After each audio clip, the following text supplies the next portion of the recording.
Assalamualaikum warahmatullahi wabarakatuh. Saya Nelly Puri Rahayu dengan nomor NIM 4011901333 kelas Ekonomi Syariah E. Di sini saya akan menjelaskan materi dari kelompok 5 yang bertemakan pendekatan kualitatif. Yang pertama membahas tentang kerangka epistemologi kualitatif. Pada penelitian ini menggunakan metode aspek epistemologi ini yaitu cara memperoleh ilmu pengetahuan dengan menggunakan metode ilmiah. Adapun cara untuk memperoleh tubuh pengetahuan menurut Junjun dimaksud yang pertama ialah ada pemikiran ini bersifat logis, yang kedua menjabarkan hipotetis, dan yang ketiga melakukan verifikasi terhadap hipotetis. Yang selanjutnya ada ciri-ciri pendekatan kualitatif. Yang pertama mengacu pada pemikiran teoritis, dan yang kedua data hasil observasi dan wawancara, dan yang ketiga ada mengacu pada konsep. Yang selanjutnya ada kritik kelemahan terhadap pendekatan kualitatif. Yang pertama melakukan data observasi, dan yang kedua peneliti harus memiliki pengetahuan, dan yang ketiga peneliti harus mengidentifikasi poin data. Selanjutnya yang terakhir membahas tentang penelitian dengan menggunakan metode pendekatan kualitatif. Ada 3, yang pertama observasi, yang kedua wawancara, dan yang ketiga ada studi dokumentasi. Selanjutnya saya akan menjelaskan materi dari kelompok 8 yang bertemakan pendekatan kuantitatif. Yang pertama membahas tentang kerangka epistemologi kuantitatif.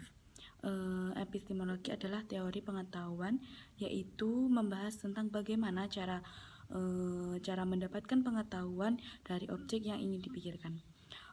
Dalam epistemologi kuantitatif ada 3 asumsi. Yang pertama kiatan antara ilmu dan nilai, kiatan antara ilmu dan akal sehat. Yang ketiga ialah metodologi. Selanjutnya ialah ciri-ciri pendekatan kuantitatif. Yang pertama ada pendekatan kuantitatif menghasilkan informasi yang lebih terukur.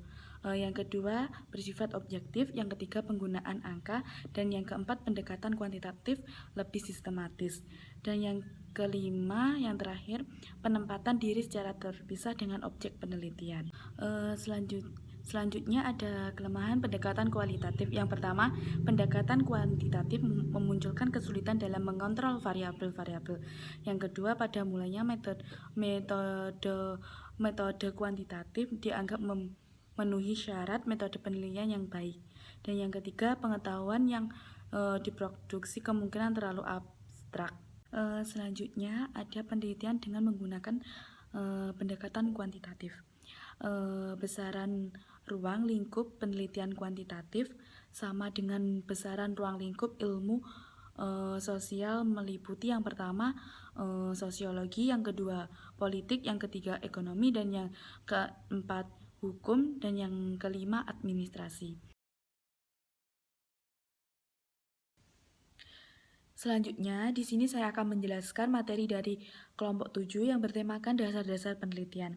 Yang pertama, saya akan membahas tentang pengertian penelitian ilmiah. Apa sih penelitian itu? Penelitian ialah suatu penyelidikan terorganisasi atau penyelidikan yang hati-hati dan kritis dalam mencapai fakta untuk menentukan masalah.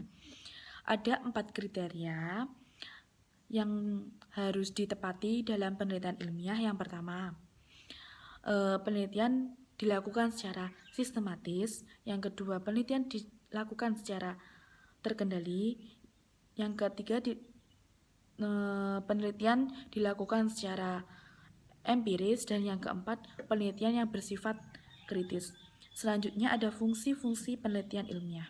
Yang pertama ada basic research, yang kedua ada qualitative research, dan yang ketiga ada quantitative research.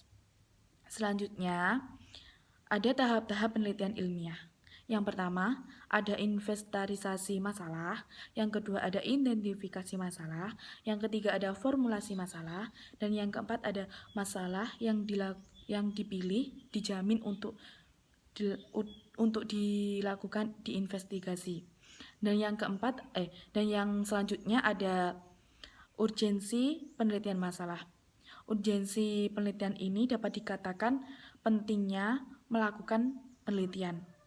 Suatu penelitian akan dikatakan urgensi tinggi jika output penelitian mendapatkan teori baru.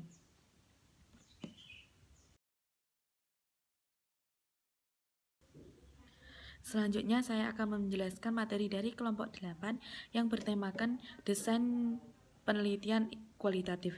Yang pertama membahas tentang dasar utama dengan pendekatan kualitatif.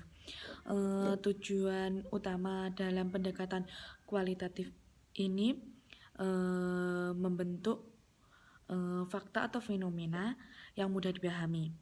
Penelitian ini dilakukan dalam latar yang alamiah, yang bukan dari perlakuan atau memanipulasi variabel yang ditentukan. Selanjutnya ada posisi teori dalam penelitian kualitatif. Posisi teori dalam penelitian kualitatif adalah mempunyai beberapa fungsi sebagai alat dan sebagai tujuan. Posisi teori dalam penelitian kualitatif ini ada dua. Yang pertama, untuk penelitian dimaksud menemukan teori pada dasar. Yang kedua, untuk penelitian dimaksud memperluas teori yang sudah ada. Teknis pengendalian data dalam penelitian kualitatif. Yang pertama, mendeskripsikan pengalaman pribadi terhadap fenomena yang diteliti. Dan yang kedua, mengembangkan sebuah daftar pernyataan-pernyataan penting dari subjek. Yang ketiga, mengambil pernyataan-pernyataan penting. Yang keempat, peneliti kemudian menulis sebuah deskripsi. Dan yang kelima, ada peneliti mendeskripsikan.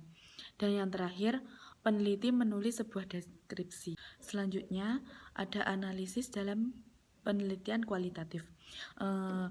Analisis dalam penelitian kualitatif ini pada dasarnya analisis deskriptif. Diawali dengan pengelompokan data yang sama. Selanjutnya dilakukan prestasi untuk memberi makna setiap aspek.